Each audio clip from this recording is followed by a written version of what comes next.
हिंदू धर्म की मान्यताओं के अनुसार मरने के बाद अंतिम संस्कार बेटा करता है। अंतिम संस्कार में मृत्यु के बाद शव को अग्नि देकर उसकी दाह क्रिया संपन्न किया जाता है। ऐसा कहा जाता है कि मानव जीवन में 16 प्रकार के संस्कार होते हैं, जिसमें अंतिम संस्कार अत्यंत श्रेष्ठ क्रिया संस्कार है। इसमें दशागात विधान छोड़कर श्रद्धा सपीड़ीकरण जैसे चीज होती है। यह भी कहा जाता है कि मानव शरीर 2 प्रकार में जीता है, एक सक्षम शरीर, दूसरा स्थूल शरीर। स्थूल शरीर को हम देख सकते हैं, स्पर्श कर सकते हैं, उसे अनुभव कर सकते हैं, लेकिन सूक्ष्म शरीर को हम केवल अनुभव कर सकते हैं। ऐसा कहा जाता है कि मनुष्य का सूक्ष्म शरीर 17 पदार्थ, 5 कर्मेंद्रियां, 5 ज्ञानेंद्रिय, 5 प्राणवायु, मन और बुद्धि को लेकर स्थूल शरीर में प्रवेश करता है।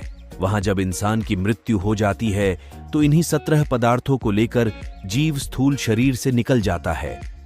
अब सवाल आता है कि अंतिम संस्कार बेटा ही क्यों करें? ऐसा इसलिए क्योंकि पिता के वीर्य से उत्पन्न बेटा पिता के समान ही व्यवहार वाला होता है। हिंदू धर्म में भी पुत्र का अलग अलग अर्थ है।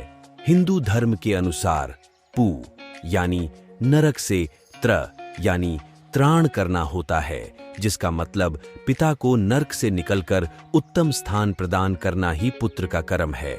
इसलिए बेटा ही अंतिम संस्कार करता है। क्यों जलाया जाता है? शरीर को जलाने की वजह उसकी मुक्ति करना है। ऐसा कहा जाता है कि अग्नि संस्कार से मृत शरीर 5 तत्वों का ऋण चुकता है, जिसके बाद उसे गंगा में विसर्जित किया जाता है। इन सभी क्रियाओं के बाद ही मृत आत्मा का संबंध पूर्व शरीर से टूटता है। उसके बाद भी श्राद्ध क्रियाओं द्वारा प्रदत्त सामग्रियों से तृप्त होकर वह प्रेत शरीर को छोड़ देते हैं। अंतिम संस्कार से पहले शव को नहलाना, पुष्प बिखेरना, माला पहनना, शाल ओढ़ाना, शव यात्रा में सम्मिलित होना आदि श्राद्ध की निशानी है। चीता में प्रयोग होने वाला नारियल, चंदन, देसी घी, शुद्ध केसर, स्वर्ण आदि के प्रयोग से प्रदूषण कंट्रोल होता है। वही मंत्र का उच्चारण आत्मा की शांति होता है।